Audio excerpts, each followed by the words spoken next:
kata biar kau senang Tuhan. Dia sudah senang kok. Cuman ada dua. Satu, waktu kita memuji Tuhan, kita keluar dari diri kita. Keluar dari masalah kita. Kita mungkin banyak ini, semua kita punya masalah. Sepanjang saudara masih hidup, saudara punya masalah. Kelak suatu hari saudara pikir tak ada masalah lagi, saudara nggak di sini lagi. Sudah di bawah saudara. Jadi kalau bangun pagi-pagi ada masalah, bersyukurlah, terima kasih Tuhan aku masih hidup. Amin saudara. Amin. Iya, saya khotbah 3 jam ini, masalah juga kan. Oh, Jawa udah mulai kan ya, masalah juga. Jadi kita memuji Tuhan itu adalah satu, kita keluar dari diri kita. Yang kedua, waktu kita memuji Tuhan, kita sebut siapa Tuhan dan siapa Dia, itulah kita. Perhatikan, identitas kita adalah Tuhan. Oh, kita di mana? Kita telah mati. Maka Tuhan menjadi kepala, kita menjadi tubuh. Jadi KTP kita itu gambar jempol atau gambar kepala? Kepala kan? Kan nggak pernah kan? Mana KTP-mu? Jempol. Mana ada? Jadi identitas kita adalah Kristus sendiri. Terus kita di mana? Kita sudah tak punya. Kita sudah mati waktu terkait di kayu salib. Selesai. Jadi kalau saudara katakan, Yesus kaya, Yesus kaya. Karena saudara sering ucapkan dia kaya, kepalanya kaya, bapaknya kaya, keluarganya kaya. Amin. Setujunya? Setuju.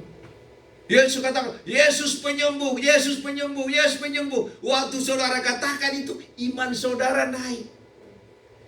Jadi bukan supaya Tuhan, oh kalau kita puji Tuhan dia tambah tinggi. Ya enggak, dia itu permanen. Tuhan tidak bisa lebih hebat dari sekarang. Tuhan juga tidak bisa lebih mengasihi saudara dari sekarang. Dia itu kekal, kasih sayangnya kekal, kebaikannya kekal, kemuliaannya kekal. Amin. Kalau tak ada kita puji Tuhan, batu pun bisa disuruh puji Tuhan. Emangnya kita siapa? Yes. Jadi waktu kita puji Tuhan, oh biar Tuhan senang. Dia senang karena kita happy. Yang punya anak ini paham. Siapa dulu bapak-bapak sering jadi monyet lihat anaknya? Kenapa? Supaya anaknya ketawa. Bapaknya gaya monyet, gaya lembu. Dulu anak saya 3 itu suka saya di kamar itu. Naik semua, saya lembu ya, lembu. Ya, jatuh. Waktu mereka ketawa, bahagia saya. Jadi sebenarnya Tuhan waktu kita memuji dan menyembah Tuhan, bukan untuk dia, untuk kita. Termasuk puasa. Puasa itu bukan buat Tuhan. Karena kita kalau puasa, gula darah kita rendah semua. Jadi puasa itu buat semua yang disuruh Tuhan, tidak ada kok bagi dia. Semua bagi kita. Tapi waktu kita bahagia, dia bahagia. Karena kerinduan dia adalah membuat kita bahagia. Kenapa? Karena dia mencintai kita. Udah kata cinta, paham maksudnya kan? Orang cinta, dia melihat pasangannya bahagia, itulah bahagia dia. Jadi jangan selalu menganggap, wah nanti Tuhan gak senang. Kita gak apa-apa, dia senang. Cuman kalau kita sedih, dia sedih. Clear-nya nih kan? Clear ya, jadi maksud saya, supaya kita, maka waktu lihat, maka jangan lagi tahu, kalau kita menyembah Tuhan, keluar dari penjara. Iya, si Paulus memuji Tuhan keluar penjara. Si Petrus tidur, ngorok keluar juga dari penjara. Dia sampai dibangun malaikat. Ngorok kawan itu, padahal dia mau dibunuh loh itu. Emangnya berpikir tidur dia. Nggak ada pujian penyembahannya. Nah, tetapi penting supaya tapi kita punya doktrin yang benar. Kalau kita nggak memuji Tuhan, Tuhan tidak hadir. Come on lah. Kita ini miliknya Tuhan. Karena kita miliknya Tuhan, dia pasti hadir. Sebelum kita tadi ke sini, sudah di sini dia duluan.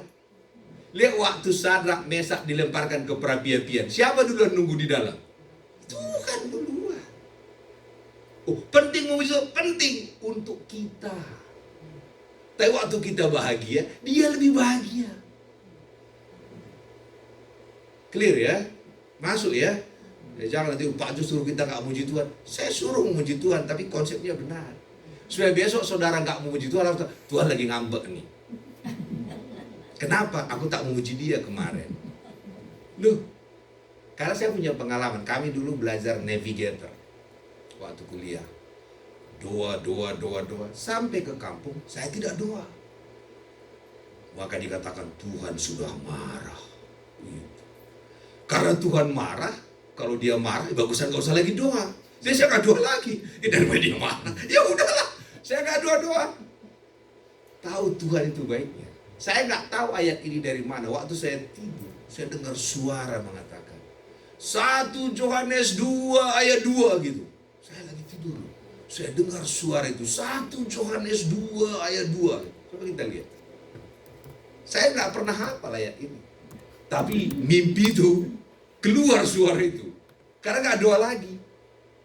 Lihat, ini kata dia. Dia dan ia adalah pendamaian untuk segala. Berapa dosa kita? Segala. Tahu gak arti segala? Sengaja, tak sengaja, enggak tahu lah arti segala. All, kalau bahasa Bataknya sude katanya. Bahasa Sunda sadayana. Segala dosa kita. Dosa yang kita akuin, dosa yang enggak kita akuin, masuk enggak? Masuk. Emangnya saudara akuin semua dosa? Tadi benci sama macet itu, siapa ngakuin dosa? Nggak ada kita ngakuinnya. Macet, apalagi dipotong sana. Kami kayak kemarin itu ya, bawa mobil itu, ada yang suara mobilnya keras sekali. Ya kami bilang sama Pak Nando, ya kami potong lah. Padahal mobil kami lagi rusak. Baru dengan sombong kita kata, kau knalpotnya aja gede, tadi kami potong. Kami gondok, kami nggak minta ampun kok, malahan dikotbahin. Baru Tuhan katakan, itu yang knalpot kemarin, kau nggak minta ampun. Jangan rendahkan kasih sayang Tuhan. Tahu kerjaan kami para pendeta selalu membuat jemaat tidak masuk siaran, mendisqualified selalu. Kenapa? Supaya jemaat merasa bersalah. Waktu dia merasa bersalah, tantang ke depan, nangis-nangis dia. Besok begituin lagi. Itu jurus kami. Ya, itu jurus para pendeta yang disimpan itu jurus. Pasti ada yang gak kudus di tempat. Yo pasti merasa kan. Ada yang gak bayar berburu. Pasti iya kepada presiden aja harus on time. Apalagi kepada Tuhan. Terlambat kita semua kan. Kena itu. Tapi akhir ibadah, saudara-saudara, Tuhan Maha Pengampun. Siapa yang berdosa ke depan? Udahlah. Apa gak tumbang-tumbang. Minggu depan begitu lagi. Di Indonesia, di sini kayaknya nggak jebol itu. Nggak jebol lah, berapa bendua itu nggak lewat ke sini. Di Indonesia aja tuh ya. Bukan dosa tapi juga untuk dosa seluruh dunia. Jangan terlalu sombong-sombongkan dosamu. Sampai-sampai Tuhan tak sanggup mengampuninya. Hei, aku orang berdosa itu udah aku bayar. Nggak hanya dosamu, dosa seluruh dunia itu udah aku bayar. Maka kita harusnya selalu bicara gospel, bukan gosip. Sama-sama Gosip itu mengatakan fakta dan kadang-kadang dibumbuin. Ditambah dia dikit. Fakta memang. Dibumbuin kasih caweknya, akhirnya gosip makin enak. Tahu beda gospel dan gosip? Sama-sama bersuara. Gospel itu adalah kabar baik. Gosip kabar fakta dan dibumbuin. Kalau kita kerjain gosip, berarti kita lagi dengan si jahat, si iblis. Karena Tuhan tak pernah gosipkan orang.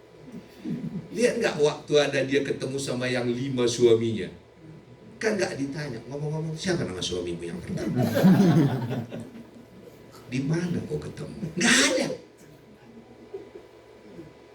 Wanita ini ketemu sama dia loh. Oh, suamimu 5, udah 5, 6 suami dia. Tuhan nggak pernah bertanya, tak kusangka kau ya, kau bisa buat 6 kayak gitu ya. Tuhan nggak pernah tanya di mana kenalan siapa. Tapi kalau kita kan langsung kepo. Yang pertama gimana? Yang kedua, baru cari konfirmasi, mau tanya, keliling. Itu namanya apa? Gosip.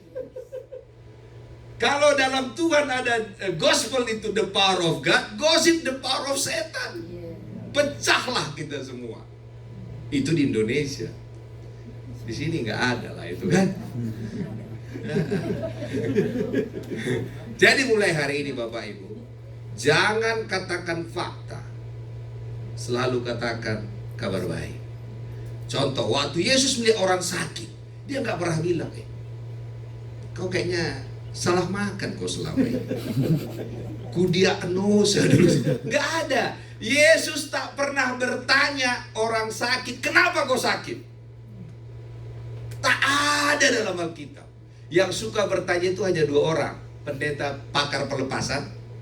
Nah itu, kita dulu kan pakar pelepasan. Harus sakit, pasti ada dosanya. Cek.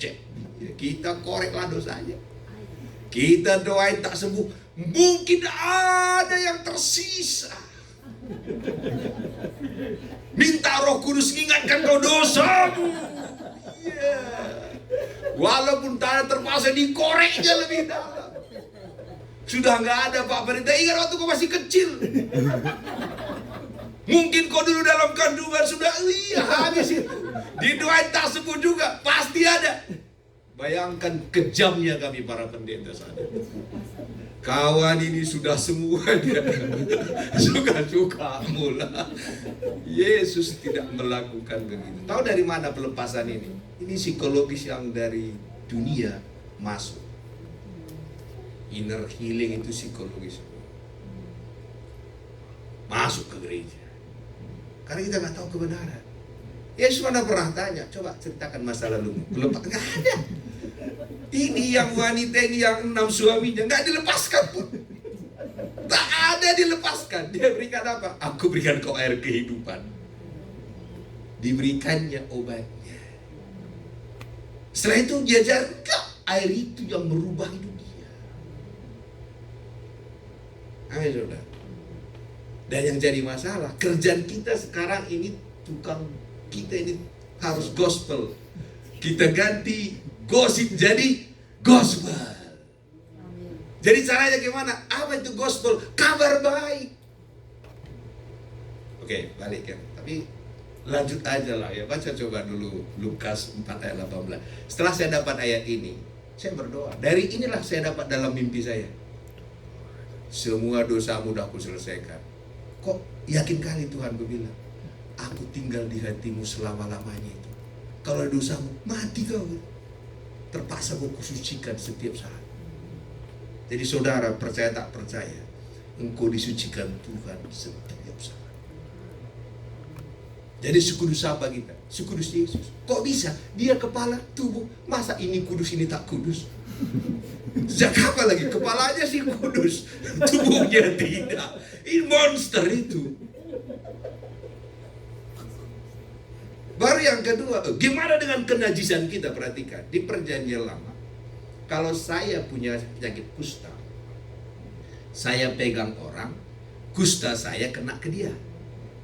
Tapi waktu Yesus megang orang penyakit kusta, kesembuhan dia mengalahkan kusta itu. Paham maksudnya? Memang tubuh ini bermasalah, tapi kepalanya sudah Yesus, dibersihkannya. Emangnya dosa kita lebih hebat daripada Yesus? Jadi jangan sekali bangga kali dengan dosa itu. Emangnya kegagalan kita lebih hebat dari Yesus yang kata geleng-geleng kepala dia. Tak kusangka loh kok begitu. Tiga juga ada. Petrus pengkhianat itu pun Yesus nggak geleng-geleng kepala. Nggak dijadikannya lagu itu. Tak kusangka kau berbuat begitu. Nggak begitu lagunya. Saya pengen kita yang di sini adalah pemberita kabar baik. Amin.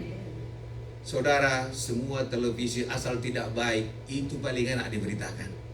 Yang baik itu selalu kalah. Jadi mulai hari ini bilang baik tentang orang lain. Dan itu tidak gampang saudara. Karena seluruh tubuh kita, tapi kan memang dia jelek. Tapi kan semua itu cantik sekali. Tapi lalu keputusan dia baik dalam nama Yesus. Karena kalau ngomong yang negatif itu saudara, memang enak dia. Bisa berjam-jam. Konfirmasi seluruh dunia. Oke lah. Baca dulu Lukas 4 ayat 18. Ini kerjaan Tuhan Yesus yang hari ini didelegasikan ke kita. Lihat. Ini Yesus katakan, Roh Tuhan ada padaku. Oleh sebab Ia telah mengurapi aku untuk menyampaikan kabar baik. Kabar baik itu apa? Injil. Injil itu adalah kabar baik. Baru dikatakan kekuatan Allah itu ada di kabar baik itu. Saya terangkan ini sedikit. Semua jawaban Tuhan atas doa kita, Dia jawab lewat firman. Saya ulangi. Belas kasihannya tidak membangkitkan Lazarus. Lazarus waktu itu mati kan? Yesus nangis enggak? Nangis. Bangkit enggak Lazarus? Kasihan dia ya, udah mati dia ya. Dia kan sahabatku. Tetap enggak dia mati? Mati. Yang membangkitkan Lazarus bukan belas kasihan Yesus, omongannya. Jadi kalau Tuhan, aku minta uang kita kepada Tuhan, Dia tidak kasih duit, Dia kasih omongan. Engkau kaya. Paham ini maksudnya? Ini penting. Jadi maka dikatakan gospel itu menjadi the power of God. Sebesar apapun kekuasaan Tuhan, kalau Dia tidak ngomong, tak berguna. Saya pernah bagikan ini. Waktu Allah ciptakan dunia, Allah hadir. Tapi Allah melihat apa? Gelap. Tiba-tiba waktu gelap lihat Allah, Allah lihat gelap, gelapnya pergi enggak? Enggak. Gelap tidak segan dengan kehadiran Allah. Kehadiran Allah tak merubah apa-apa. Dia jangan katakan, hadirlah Tuhan, hadirlah Tuhan. Oke, Tuhan hadir duduk di sini. Terus Dia bilang, what can I do for you? Kok hadir aja duduk kau situ baik-baik. Oke. Sebesar apapun power Tuhan, kalau Dia tidak ngomong, tak terjadi apa. Ini penting sekali nih. Jadi kalau kita berdoa, Tuhan belas kasihannya aku tuh gitu. Terus, nah kenapa ini jadi masalah saudara? Ternyata kabar baik itu sekarang nggak kerjaan Yesus, kerjaan saudara dan saya. Contoh, ada setan sekarang sini. Contoh, ada setan di sini. Setan lainnya enggak. Sorry ya. Terus kita bilang, ada setan Tuhan, haleluya. Setannya bingung. So what? Ada setan di situ Tuhan. Setannya bingung juga. Kita suruh Tuhan hadir. Hadir Tuhan. Setan tetap di situ kok. Kapan setan keluar? Kalau ada yang ngomong, setan keluar kok, baru dia paham. Saudara bahasa roh, tambah bingung dia. Nah, kami pernah dulu, ini banyak pengalaman. Kalau tahu Aranggaol Danau Toba, ada yang kerasukan setan, dibawalah ke gereja. Kayak masih muda-muda semua. Saya masih usia 15-16 tahun. Jadi kami keliling ini yang kerasukan setan. Udah, ada kuasa dalam darahnya, ku menang bersikir. Setannya diam aja. Kalau bungkus dengan darahmu, bungkus. Setannya diam aja, gak ngapa-ngapain. Bahasa roh kami mungkin tambah bingung dia. So what? Say something. Kan gitu kata setannya kan. Kami ketakutan. Nanti serangan balik, kan ngeri. Siapa yang nengking dia diserang. Jadi kita semua jagain keluarga aku, nenekku, opungku, jagain semua. Tuhan lindungi dia. Setannya bingung, saya ngapain? Tiba-tiba nenek-nenek lewat.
Ada ngasih berapa? 2 ikan, 5 roti. Saya suka katakan, tak sopan kau ya. Kau pakai otak dong. 5.000 kau kasih segini. Emang kau anggap aku siapa? Ya siapa? Dia bersyukur dengan yang ada. Dia suka katakan, kasih gini mana cukup. Dia bersyukur dengan yang ada. Waktu dia bersyukur dengan yang ada, maka yang ada itu memberkati semua orang. Jadi mari kita bersyukur tentang yang baik orang-orang sekitar kita. Bilang dulu kiri kanan sesuatu yang baik dengan kiri kanan saudara. Biar saya pikirkan dulu khotbah ini.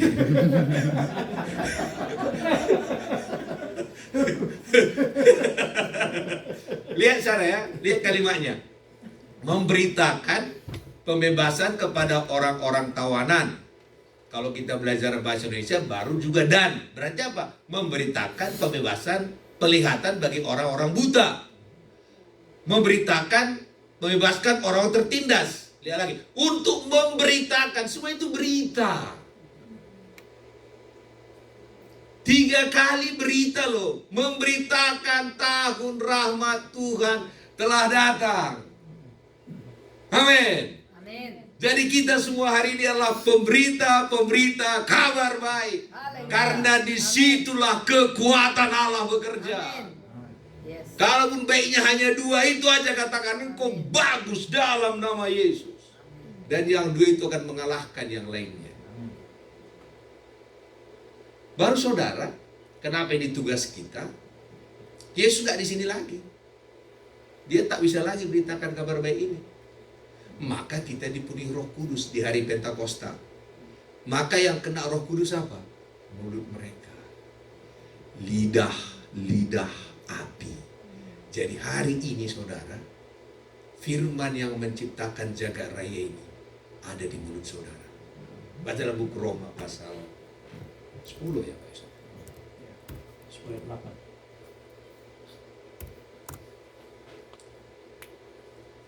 Ya. Firman itu, firman ini siapa ini? Firman yang jadikan jagat raya ini.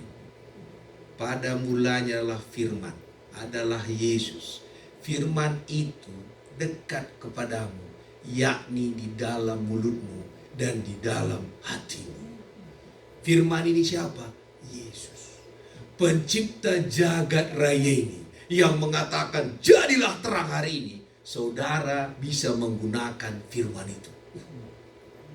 Yang Allah lakukan menjadikan jagat raya ini hari ini ada di mulut kita.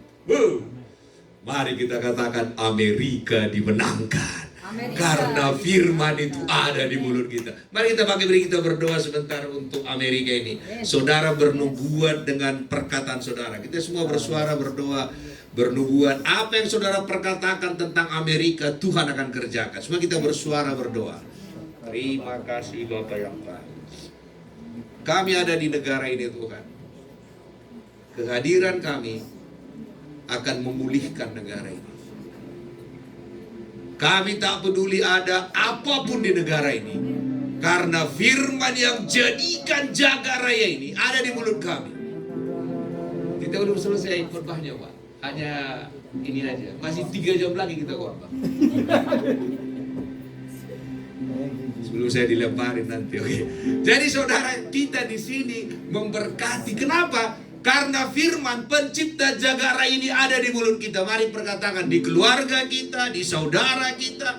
Terima kasih Bapak yang baik. Allah lebih hebat daripada LGBT. Allah kami lebih besar. Dan kami perkatakan mereka akan bertobat dalam nama Yesus.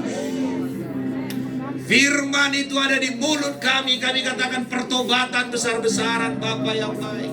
Bukan kami yang bekerja, tapi Allah yang bekerja. Kami hanya berkata-kata saja. Terpuji namamu. Terima kasih Tuhan. Amin. Silakan duduk saudara. Kita lanjut 2 jam lagi. Saya juga lapar kok. Jadi saudara, Allah begitu percaya kepada kita. Firman yang dia punya itu sekarang ditaruhnya di mulut kita. Karena itu hati-hati saudara ngomong. Jadi nanti. Jadi kalau sepala ngomong, katakan yang baik saja. Pak Yusa ini berani, kita kan punya pesawat. Saudara jangan lihat dompet kami, lihat firman itu. Lihat firman itu, lihat firman itu. Jangan cari mana dompetnya. Lihat si firman itu. Waktu Tuhan katakan jadilah terang, dari mana terangnya? Matahari belum dibentuk. Firman itu membuat terang.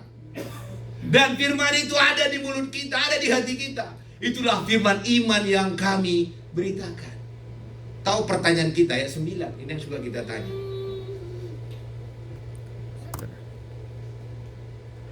Oh ini kan cara menerima. Jadi kalau saudara bilang cara memindahkan orang ke sorga hanya dua. Mengaku dengan mulut, percaya dalam hati. Dia harus ngaku. Harus keluar suaranya, percaya dalam hati. Jadi saya harap semua saudara sudah pindahkan orang ke sorga. Ya. Jadi doanya gimana? Ikut doa saya. Aku mengakui sebagai Tuhan dan Juru Selamat. Tuliskan namaku dan mulai sekarang aku pindah orang itu ke surga. Hanya itu syaratnya. Terus ayat 10, ayat 10. Oh, ayat berapa? Jangan tanyakan. Oh, ayat di atas ayat 7. Ayat 7. Oh, ini enak kalau ada teman yang ngajari kita berdoa. Ayat 6. Ayat 6. Tetapi kebenaran karena iman berkata. Jadi kalau dia beriman berkata ini. Jangan katakan di dalam hatimu, siapa yang akan naik ke surga untuk bawa Yesus turun? Enggak urusan kita. Waktu katakan, kita kan punya pesawat terbang. Jangan katakan dalam hatimu, dari mana uangnya? Jangan. Sama enggak? Sama. Enggak urusan kita itu. Kita gimana caranya? Udah dibilang jangan. Dalam hatimu pun jangan. Aku akan sembuh. Aku akan hidup sampai 90 tahun. Jangan. Tapi kan aku sekarang sudah sakit. Jangan. Haleluya, bilang jangan. Jangan. Jangan tanyakan itu. Jangan perkatakan dalam hati saudara. Kami katakan kami akan ke Eropa 2027. Membuka gereja-gereja lagi di Eropa. Dan kami katakan sampai 2027 sudah ada 50 gereja kita. Gimana caranya? Jangan kata, jangan. It's not your business. Your business. Firman itu menjadi daging. Jangan katakan, kalau aku tidak paham, aku tak mau. Emangnya saudara tahu naik pesawat paham kita? Perputaran rodanya itu. Kalau aku tak mengerti cara pesawat terbang, saya nggak terbang. Loh, sampai mati kita tak terbang-terbang. Siapa yang paham itu? Sampai sekarang aku lihat begitu beratnya pesawat itu terbang, saya terkagum-kagum. Kadang-kadang aku pikir kalau mati satu mesinnya itu kan terbangnya kadang-kadang 15 jam. Tak capek-capek dia ya. Bayangkan kalau mesinnya bilang sekali, aku lelah katanya. Selesai kita. Dan pernah gak kita kenalan sama pilotnya? Kita gak tahu pun itu. Kalau naik pesawat saja pun kita gak bertanya banyak. Kenapa sama Tuhan banyak kali pertanyaan kita? Nanti kalian coba tanyalah pesawat itu. Ini berapa PK ya? Perputaran mesinnya. Ada seorang yang bilang sama saya dulu. Karena saya dulu juga saya. Tahu nggak pesawat itu? Kekuatannya di mana? Di kiri kanan saya. Bukan, di bawahnya itu ada mesinnya lagi katanya. Saya pikir karena saya juga nggak tahu. Memang kalau kita sama-sama bodoh sudah. Apapun katanya kita iakan juga. Oh gitu Pak ya. Jadi bukan dua saya itu, bukan, masih ada lagi di bawah mesin besar itu. Kuterimalah itu sebagai kebenaran. Baru saya ketemu sama pilot di Singapura, Letnan Kolonel. Baru dia bilang, enggak, dua mesin kiri kanan itu aja Pak. Itu kok kekuatannya. Maka kalau pesawat itu katanya yang paling kuat itu sayapnya. Saya mungkin lebih percaya sama Letnan Kolonel itu. Banyak juga kami para pendeta ini ngomong saja, nggak ada budaya ini diomongin. Percaya lagi kita. Contoh ini bahaya. Kita bisa kena kutu. Ya nggak bisa. Yang sudah bayar kutu itu. Kalau kutu iya, tapi kutu enggak. Beda dikak. Iya, kalau kutu ya urusan masing-masing lah. Tapi kalau kutu enggak bisa. Mental. Kalau sampai kita bilang kutu masih ada, kita menghina Yesus. Kita bilang dia tidak sanggup bayar kutu itu. Kita berubah menjadi antikristus. Antikristus adalah anti akan pekerjaan Kristus. Akhir zaman ini bukan anti Allah loh, anti Kristus. Semua orang percaya sama Allah kok, agama umum percaya. Yang mereka tak percaya Kristus. Itu yang membedakan kita dengan orang Yahudi, dengan orang Muslim. Tahu, saya ketemu sama orang Islam, saya bilang, seluruh agama di dunia ini bedanya kan hanya satu. Semua agama mereka harus melayani Tuhannya dan membayar dosanya. Kalau kita enggak, Tuhan layani kita, dibayarnya dosa kita. Amin. Iya, dibayarnya dosa kita, dilayaninya kita. Karena kita sudah dilayani, dengan sukacita kita melayani dia balik. Tapi tidak dengan paksaan. Yuk, kalau dengan paksaan saudara datang ke sini jauh-jauh, sejam-sejam, ya repot itu. Semua para pelayan di sini nggak dikasih PK, datang sendiri, kasih persembahan, bawa makanan, kita kasih apa? Kasih senyum saja. Kalau bukan Tuhan ya nggak bisa lah. Ya enggak lah. Jadi jangan tanyakan ini Bapak Ibu. Hari ini peperangan kita lah peperangan omongan. Jangan kalah di situ. Sekali saudara kalah dalam ngomong, menyerah, selesai. Waktu keadaan pun berat selalu katakan, Tuhanlah kekuatanku. Padahal semua udah gelap, udah sampai di sini dia. Tuhanlah kekuatanku. Tuhan ini lucu, dia suka tolong menit terakhir. Saya suka tanya, kenapa Tuhan? Biar rame filmnya. Di mana-mana saudara, penjahatnya itu kan nyaris-nyaris kalah, udah mau mati baru datang bintangnya. Baru kita nonton film kan? Hidup kita pun dibuat Tuhan begitu. Setan pun datang. Yang menghantam kita itu bukan Tuhan. Ini penting. Yohanes 10:10. Saya khotbah kemana-mana ya. Karena 3 jam saya bilang. Ya,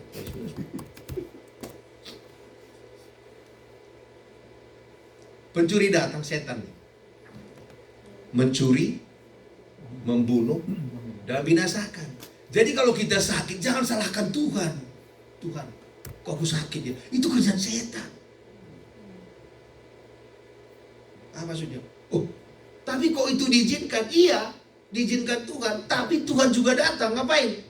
Mempunyai hidup dalam segala kelimpahan. Jadi kalau kita punya masalah, itu dari setan. Jangan kata, kok teganya kau Tuhan? Jangan. Jangan lagi kalian cari dosa. Mungkin ada dosa. Mungkin Tuhan lagi ngambek sama aku ya. Tuhan tak pernah ngambek sama aku. Dibuatnya contoh yang sangat ekstrim, anak yang hilang. Ada yang itu dimarahin anak yang hilang itu. Dia audit enggak? Kata, kemana uang itu? Udah berapa gua habisin? Ditanya enggak? Kenapa Tuhan buat contoh se-ekstrim itu? Karena strategi iblis bagi kita lah. Waktu kita nggak percaya kita disayangi, selesai kita. Kita katakan udahlah Tuhan, aku jadi ranting neraka aja lah. Kalau ada rantingnya aku paling bawah aja. Bagaimanapun kita, Allah mengasihi. Tidak ada yang ditolak. Tadi kita belajar soal Daud di gereja sebelah sana, di gereja Ontario. Daud yang buat kesalahan, tetapi Betsheba gak diganti Tuhan. Betsheba tetap, Yesus lahir dari situ, lahir dari kesalahan si Daud. Gak ada yang katakan udah aku ganti kok semua. Kegagalan Daud pun menghasilkan Betsheba. Betsheba itu melahirkan apa? Salomo. Itulah Yesus Kristus. Jadi siapakah ke atasnya kakek Yesus Kristus? Ya Daud. Sedangkan Betsheba, yang notabene Betsheba itu kan Tuhan enggak Jadi jangan menghakimi. Lihat Raja Hizkia itu udah Tuhan katakan mati kau katanya. Ke Raja Hizkia. Nabi Yesaya ngomong, datang baru dia bisa pulang nih. Semua pasukan sudah tahu bakalan mati di si Hizkia. Datang Hizkia, Tuhan, nego dong. Udah mau mati lu, Tuhan lo ngomong. Nego gimana? Tambahin lah aku Tuhan usianya. Tuhan bilang, oke lah, ku tambah ku 15 tahun lagi. Tapi gosip kemana-mana apa coba? Udah mati. Maka jangan gosipkan orang. Kita nggak tahu apa yang Tuhan ngomongkan saat itu sama dia. Yesaya udah pulang, dipanggil Tuhan. Yesaya, kau balik lagi dulu. Ngapain? Kau bilang lagi dia hidup. Kita nggak tahu bagaimana orang itu dengan Tuhan. Nggak bisa, itu personal sekali. Ditambahin Tuhan 15 tahun. Saya harusnya mati 15 tahun yang lalu. Udah Tuhan 35 tahun. Saya minta 40 tahun lagi. Sehat, segar, dan kuat. Amin. Dan tiba-tiba saya sakit waktu saya ke Medan, ke Sydney. Diperiksalah darahku semua. Baru kali itulah ada 4 atau 3 bintang. Fungsi hati saya terganggu. Saya takut. Tuhan, kok aku terganggu ini? Kan aku mau 90 tahun. Baru Tuhan bilang, kalau nggak kayak gitu, kau nggak pernah jaga kesehatan. Makan aja kerjaan. Jadi maksudnya gimana tuh? Supaya kau jaga kesehatan, biar sampai kau 90 tahun. Saya bersyukur, untuk ada hasil itu. Kalau tadi nggak ada hasil itu, masih makin nambah dia. Sekarang saya sudah mulai kurangin. Sudah turun lah 5 pon. Saya lihat Pak Modi, saya selalu lihat badan dia bagus. Saya harus ke gym. Saya udah ke gym sekarang. 6 kali. Kalau tidak karena hasil yang negatif itu, mana mau saya. Jadi terima kasih Tuhan. Tuhan bilang, kau kadang-kadang perlu takut-takutin. Kalau kau makan aja kerjaan kau. Jadi dengan istri saya nggak takut. Tensi gimana, Ma? Lebih enak minum obat tensi daripada nggak makan, Pak. Istri saya bilang, lu hidup hanya sekali, Pak, makan aja. Imannya beda dengan iman saya. Jadi kalau kami di sini itu makan, dia siapkan makanan semua. Aduh, aku kan mau diet. Aduh, ini ada obat tensi kalau naik tensi, kata dia. Saya nggak nyampe seiman dia. Aku nggak mau obat minum obat, aku bilang. Dia minum obat pun santai juga dia.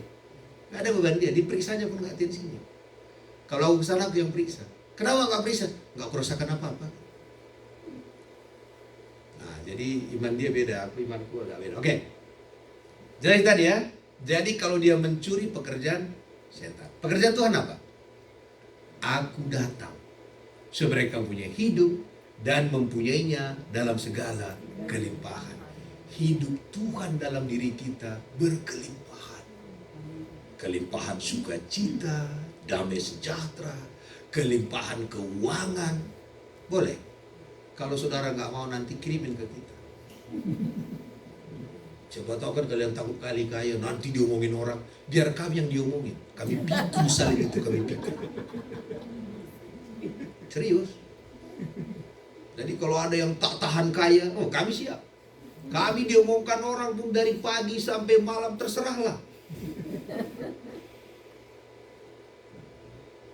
Tuhan inginkan kita kelimpahan dalam segala hal. Oke. Saya mau tak dulu tisu itu, Pak. Aku udah kelamaan kok pakai ini. Semua sudah. Saya di renungan saya tadi pagi sebenarnya. Pertanyaan kita juga suka salah. Oke. Ya. Kita suka berarti, apalagi yang aku harus perbuat supaya menyenangkanmu Tuhan. Wah, lagunya dulu apa? Menyenangkanmu, senangkanmu. Pertanyaan ini berbahaya. Baca dalam Yohanes. Nah ini, maka kita harus tahu Alkitab sekarang. Yohanes. Maka kalau saudara kesini, jangan tidur loh. Lihat Alkitab itu. Jaga keselamatan saudara. Karena waktu Paulus khotbah, ada yang ketiduran, jatuh, mati. Tapi Paulus bangkitkan. Kalau saya tak punya karunia itu. Jadi demi keselamatan saudara, perhatikan baik-baik. Yohanes 6 ayat 28. Jadi kalau ada yang mau tidur, jaga keselamatanmu gitu. Ya, ini pertanyaan kita selalu. Di gereja juga ditanya. Apakah yang harus kami perbuat supaya kami mengerjakan pekerjaan yang dikehendaki Allah? Ini pertanyaannya, ini kan pertanyaan dari hati yang sincere heart gitu ya bahasa Inggrisnya ya. Hatinya kan tulus sekali. Tuhan, apa lagi sih Tuhan yang harus kukerjakan? Lihat kata kerjakan. Nah, lihat jawaban Yesus. Yesus kepada mereka, inilah pekerjaan yang dikehendaki Allah, yaitu apa? Hendaklah kamu berdoa, berpuasa. Nggak ada. Tapi kalau kita selama ini supaya menyenangkan Tuhan apa? Doa puasa, doa semalaman, doa banyak kali doanya itu. Enggak. Tapi apakah itu penting? Penting. Tapi bukan itu dasarnya. Saya ulangi. Ya jangan kata Pak juga suruh kita doa. Bukan itu dasarnya. Saudara, kalau saudara sudah jatuh cinta kepada seseorang, perlu nggak dikasih tahu? Kalian ngomong ya. Tolong kalian ngomong ya. Perlu? Enggak. Kalau sampai dikasih tahu mereka ngomong, itu nggak cinta itu. Ada yang salah. Jadi kalau ada anak Tuhan dia malas ngomong sama Tuhan, ada yang salah di kepalanya. Itu harus kita perbaiki. Pak Yusak suka jalan kaki. Tahu ngapain dia? Bahasa roh. Saya juga suka jalan kaki. Kami lagi ngapain pun kami berdoa. Kadang-kadang kami lagi main kartu, kita berhenti, kita doa dulu. Lagi main kartu, bagi kita itu dengar-dengaran aja. Karena Tuhan kan bersama dengan kita. Tapi kalau harus diajarin, kamu harus doa loh, supaya Tuhan senang loh. Rendah kali hubungan itu. Tapi itu diajarin di gereja, hubungannya rendah. Pokoknya hubungannya dalam. Yang ngerti bilang amin. Yang tak ngerti juga pura-pura aja ngerti. Aku pun kadang-kadang tak ngerti. Oke. Ya. Ya. Kita pekerjaan, hendaklah kamu percaya kepada Dia yang telah diutus Allah. Pekerjaan kita adalah percaya. Kalau kita percaya Tuhan sangat baik, kita sering gak ketemu sama Dia? Sering. Kita sering ngomong gak? Sering. Kenapa kita malas ngomong? Karena kita ragu. Jangan-jangan Tuhan lagi gak enak badan. Tuhan lagi bad mood ini. Satu lagu Tuhan ya, satu penyembahan ya. Satu kayaknya gak masuk hadirat Tuhan. Tuhan masih ngambek. Lagu yang kedua tak masuk juga. Lagu yang ketiga tak masuk juga. Kayaknya Tuhan lagi tidur itu. Ya saudara, percayalah Tuhan tak pernah tidur. Waktu kita tidur Tuhan ngapain? Kita baca ayatnya ya, dalam buku Mazmur 139. Ya, situ ayatnya. Iyalah, bilang iya. Kalau saya salah kasih tahu. Enak jadi pendeta ini. Ayat 2. Engkau mengetahui kalau aku duduk atau berdiri. Jadi gak usah kasih tahu sama Tuhan, Tuhan aku lagi duduk loh. Aku tahu kau lagi duduk. Aku tahu. Dia tahu. Jadi gak usah Tuhan, Dia tahu kalau engkau lagi duduk atau berdiri. Yang luar biasanya, saya lagi khotbah, Dia ngerti apa yang saudara pikirkan. Dia tahu apa itu khotbahnya gitu-gitu aja. Dia tahu. Dia tahu. Dia ngerti. Engkau mengerti pikiranku dari jauh. Dia tahu. Ada yang sudah lapar, dia tahu. Dia tahu, aku tak tahu. Jadi aku khotbah aja. Tapi dia tahu. Dia tahu. Jadi kalau saya punya banyak masalah, saya bilang sama Tuhan, aku tak mau doa sebenarnya Tuhan. Engkau tahu kok semua. Aku hanya pengen bersamamu saja. Aku gak mau ngomong apa-apa. Rambut di kepala aku pun kau itu. Jadi gak usah kita bahas itu. I just enjoy your presence. Ya dong, tahu sama tahu. Kan lebih enak begitu. masakan orang itu. Aku mau cerita ini loh Pak, ini loh Pak, semua kita udah sama-sama tahu kok. Enakan aku perlu aja kamu Maya, kita udah sama-sama tahu. Just enjoy our presence. Kan lebih enak kan? Saya dari dulu sering berdoa kepada Tuhan, tak minta apa-apa. I don't ask anything. I just want to be with you. Kayak lagu itu. I just want to be where you are.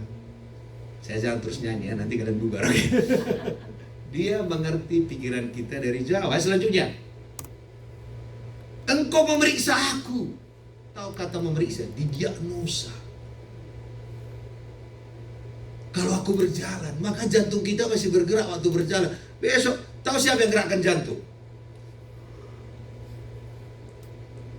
Maka dikatakan otak alam bawah sadar. Kenapa dikatakan otak alam bawah sadar? Tak ada yang tahu. Apa itu otak alam bawah sadar? Tak ada yang tahu. Jadi buahnya istilahnya otak alam bawah sadar. Tak ada yang tahu siapa yang gerakkan itu. Tahu siapa yang gerakkan? Bapa di surga. Besok katanya, aku lupa kemarin kata dia. Selesai. Engkau memeriksa aku. Kalau aku berjalan dan berbaring. Dari waktu kita tidur, diperiksa dia, dipastikannya jantung kita bergerak dengan baik. Haleluya. Tuhan baik gak sama kita? Baru yang luar biasanya, segala jalan baikku kau maklumi. Atau segala jalanku.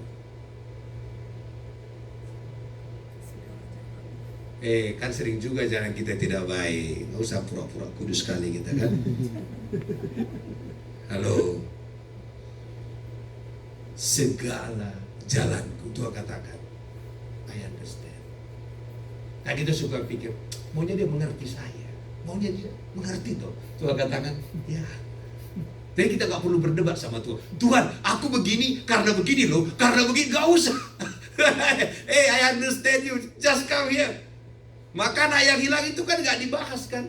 Ada gitu mereka berdebat.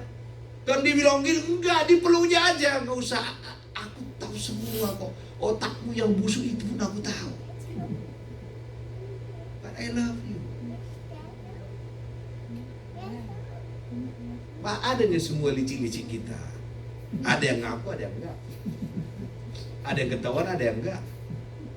Ada yang pura-pura. Udahlah, telanjangi aja semua.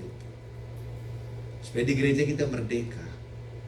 Tidak ada yang kita tutupi. Karena Tuhan memeriksa kita kok. Kalau Tuhan juga memaklumi kita, kenapa kita gak maklumi satu dengan yang lain? Maklumilah saya khotbah 3 jam lagi. Enggak lah, selesai ini sudah ya. Mau pulang Pak. Oke, ayat 4. Sebab sebelum lidahku mengeluarkan perkataan, sesungguhnya semuanya telah kau ketahui ya Tuhan. Dia tahu kok nomor rekening kita. Dia tahu juga jumlahnya di dalam. Dia tahu semua tentang kita. Bahkan rambut di kepala kita pun dihitung. Kenapa Allah begitu peduli sama kita? Karena dia sayang sama kita. Pada saat kita ragu tentang kasih Tuhan, situlah kita lewat. Hari ini Bapak Ibu dia sayang sama kita. Dia katakan, aku maklumi kok semua jalan. I love you so much.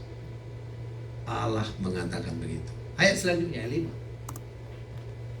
Dari belakang dan dari depan engkau mengurung aku, dan engkau menaruh tanganmu ke atasku. Coba, dari depan dia, belakang dia. Dulu dia gak bisa di hati kita, karena ini masih perjanjian lama. Hari ini Tuhan gas semua. Dari depan dia, belakang dia, kiri kanan dia, di dalam pun dia. Kalau saudara tahu engkau dikasihi Tuhan, engkau lebih pemenang dalam segala hal. Kasih yang sempurna melenyapkan ketakutan. Jadi kalau khotbah ini begitu kuat, maka jemaat tak takut. Masalahnya kerjaan kami nakut-nakutin. Akhir zaman lah, antikristus lah. Saya kasih tahu. Emangnya Yesus segan sama antikristus itu? Yesus ketemu, oh antikristus ya? Mana? Tahu saudara waktu ada orang kerasukan setan itu, di Gerasa itu. Gerasa itu kan, Yesus di sini, setan di sana. Yang ngerasakan Yesus siapa? Setannya. Apakah Yesus merasakan setan? Tidak. Yang lebih besar nggak merasakan yang kecil. Biden datang sini nggak dikata, kurasakan Pak Jo, ya enggak lah. Akulah yang ngerasain dia. Sok kali aku. Mana dirasakannya aku. Jadi waktu di situ setan yang ngerasain hadirat Tuhan. Maka kita langsung, aku rasakan setan. Aneh itu. Harusnya setan yang merasakan saudara hadir. Masuk di akal gak? Jadi jangan jadi kayaknya ada setan. Harusnya setan mengatakan, ada anak Tuhan di sini, lari yuk. Harusnya begitu. Harusnya itu mental kita. Makanya waktu itu setan itu ketakutan, dia datang kepada Yesus. Jangan hukum saya sekarang, belum waktunya. Baru dia bilang, bolehkah saya loncat ke babi-babi itu? Loncat ke babi-babi pun dia minta izin. Bayangkan kalau Yesus ketakutan. Waktu setan datang, Yesus lari. Bahaya. Jadi kalau masalah datang, penyakit datang, dia minta diusir. Amin. Masalah keuangan datang, dia minta diusir. Masalah apapun datang, dia minta untuk diusir. Jangan dinikmatin.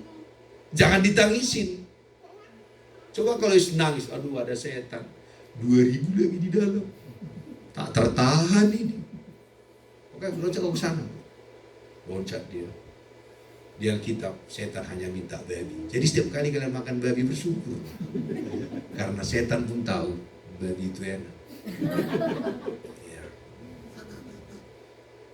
Orang yang makan babi itu hobinya sama dengan setan. Tapi tidak semua yang makan babi adalah setan kan. Saya makan. Setiap kali aku makan aku bersyukur. Ini yang diminta setan. Babinya kan bunuh diri semua. Daripada kerasukan setan, lebih baik saya bunuh diri katanya. Tapi jangan hanya korbahin yang ingat ya. Apa khotbah Pak Jo tadi? Enggak, oke. Jadi Bapak Ibu hari ini dia ada di hati kita. Amin. Selanjutnya. Terlalu ajaib bagiku, terlalu tinggi, tak sanggup aku mencapai. Sampai situ tuh. Saya mau selesaikan di sini. Oke. Kalau saudara lihat mau tukang bengkel. Kalau mobilnya orang itu rusak, tukang bengkelnya kan nggak peduli kenapa itu rusak. Kerjaan dia apa? Perbaiki. Setuju? Dokter juga kalau ada yang sakit kan, aku mau cek dulu kenapa dia sakit, siapa yang bunuh dia, mana disembuhkan. Hari ini Bapak Ibu, Allah berikan kuasa di mulut kita untuk menyembuhkan yang sakit. Kuasa itu ada di mulut saudara dan di mulut saya, menentukan nasib kota ini. Jangan lagi terlalu didiagnosa kenapa dia sakit, kenapa begini. Sudahlah, katakan aja. Kalau dia miskin, katakan kau akan kaya karena Yesus. Kalau dia sakit, Allah akan menyembuhkan engkau. Anakmu akan berhasil dalam nama Yesus. Kerjaan kita adalah pemberita kabar baik itu. Lawan itu semua fakta-fakta yang ada. Jangan beritakan fakta itu. Jangan juga beritakan apa kata orang. Saudara dengar kata orang mati, saudara. Kami di Batam, di mana-mana selalu jaga kami dijelekkan orang. Saya juga bilang, aku lebih jelek daripada yang kau bilang. Saudara, kau jelekkan aku, capek kau jelekkannya. Kita kan dikasih 2 perumahan di Batam. Namanya perumahan Rosdel dan perumahan Citra Batam. Saya digosipkan semua pendeta di Batam itu, Pak Jo itu mengkorupsikan harta orang Singapura itu. Pak Yusak tahu, mereka tahu semua.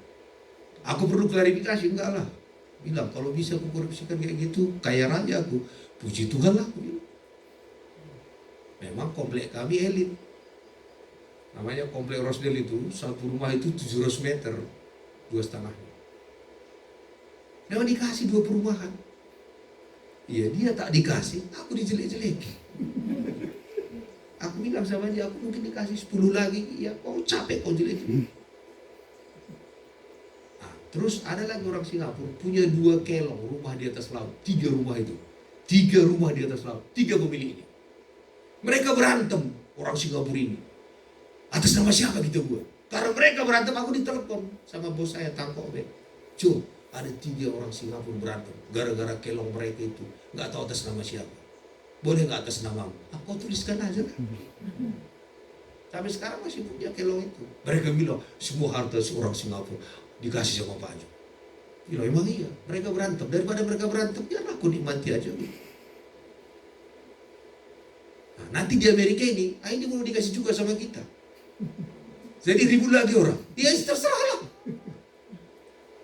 Nah, dulu bapak mertua saya kirim saya uang 200 juta. Saya bilang ke istri saya, balikan uang itu. Aku tak mau kaya dari bapak itu. Aku pengen kaya dari Tuhan. Meninggal istrinya. Bersumpah dia di depan semua. Aku sudah bersumpah kepada istriku bahwa semua harta bagi rata, termasuk anak perempuan itu, kata dia. Istri saya. Daripada pada kulanggar sumpahnya, terima aja. Yang jadi masalah, warisan yang kami pegang itu berubah jadi mahal semua. Ributlah. Aku bilang, terserah mereka lah. Jadi kalau nanti di Amerika juga kami banyak dapat warisan, kalau saudara pun ingin menjelekkan saya, terserah lah. Paling kami naik pesawat baru kalian katakan, tak dari mana, terserah lah. Ya kalau kau ikut naik lah. Saudara perhatikan, penganiayaan yang kita terima hanya satu. Tahu apa? Dijelekkan orang. Tak ada yang lain. Itu bagian kita. Jadi kalau kau dijelekkan, tersenyumlah. Kenapa kau dijelekkan? Karena kau tak jelek. Karena orang jelek kau usah dijelekkan. Udah jelek dia. Amin. Jadi sepanjang saya dijelekkan, tersenyumlah. Thank you Lord. I am so handsome. I am so Iya, seluruh dunia akan menjelekkan saudara. Kami saudara, bukan hanya ini. Orang Amerika pun jelekkan kami. Ada satu orang Amerika, direktur kita berapa tahun dia? Selama 20 tahun. Dia bilang, "Cuk, sepanjang aku jadi direktur, kau tak boleh ke Amerika. Kalau tidak, aku bilang, pasti tidak. Kau tunggu aja 1 kali 24 jam. Pasti kau dibatalin." Orang Amerika. Aku bilang, thank you brother. Saya diteleponi Bishop yang sini yang nomor 1. Joe, what Bishop? I love you. So what? Don't worry, I love you. Selesai, baru Bishop satu lagi bilang, kau bilang sama dia ya, sama si ngomong itu, 2 Bishop backup kau, tahan nanti katanya. Saya kan gak berani ngomong. Apa yang terjadi? Kawan ini mengundurkan diri setelah 20 tahun. Saya mau cari ketemuin dia. Saya masih tunggu 1 kali 24 jam itu. Brother, I'm still waiting. Saudara, perjalanan kita, penganiayaan yang kita alami adalah dikata-katain orang. Hanya itu. Nggak ada yang lain. Tahankan saja. Amin. Jangan langsung sakit hati. Jangan. Saudara diberkati pun akan dijelek-jelekkan orang. Apalagi saudara gak diberkati. Karena itu sama-sama dijelekkan. Diberkati aja lah. Maka saya gak mau cerita masa enggak lah. Saudara gimana pun dijelekkan orang, ya udah nikmati aja. Itulah penganiayaan yang kita alami. Dan kami udah puas sih. Don't care. Yesus aja dibilang setan. Waktu Yesus mengusir orang sakit kan, itu pasti setan itu kata dia. Kalau Yesus pun disetan-setanin, apalagi kita. Ya udahlah. Sampai hari ini Yesus digosipkan. Sampai sekarang.